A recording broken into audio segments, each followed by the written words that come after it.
১৯২৪ সালে Luis de Broglie নামে একজন ফরাসি পদার্থবিদ হিসাব করে দেখান যে মহাবিশ্বের সবকিছুই এক ধরনের তরঙ্গের মতো আচরণ করে। শুধু আলোই নয়, পদার্থের ক্ষেত্রেও এটি সত্য।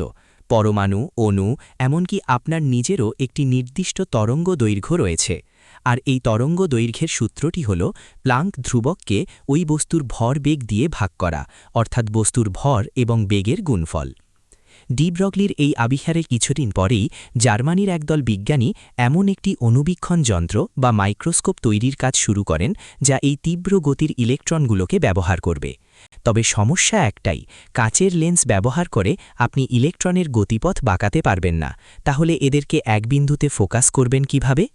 হান্স বুশ নামে একজন জার্মান পদার্থবিদ ধারণা দেন যে একটি তড়িৎ চৌম্বকীয় লেন্স হয়তো এই কাজটি করতে পারবে। ১৯২৬ সালে তিনি তার এই গবেষণার ফলাফল প্রকাশ করলেও নিজে কখনো এমন কোনো লেন্স তৈরি করেননি। ভাগ্যক্রমে তার সেই গবেষণাপত্রটি আর্নস্ট রুস্কা নামে একজন উৎসাহী তরুণ পিএইচডি শিক্ষার্থীর হাতে পড়ে।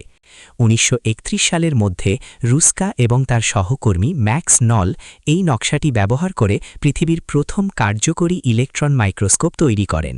এটি ছিল বেশ সাধারণ একটি যন্ত্র, যা পিতল দিয়ে তৈরি এবং মোটামুটিভাবে একসাথে জোড়া দেওয়া হয়েছিল, কিন্তু এটি কাজ করেছিল।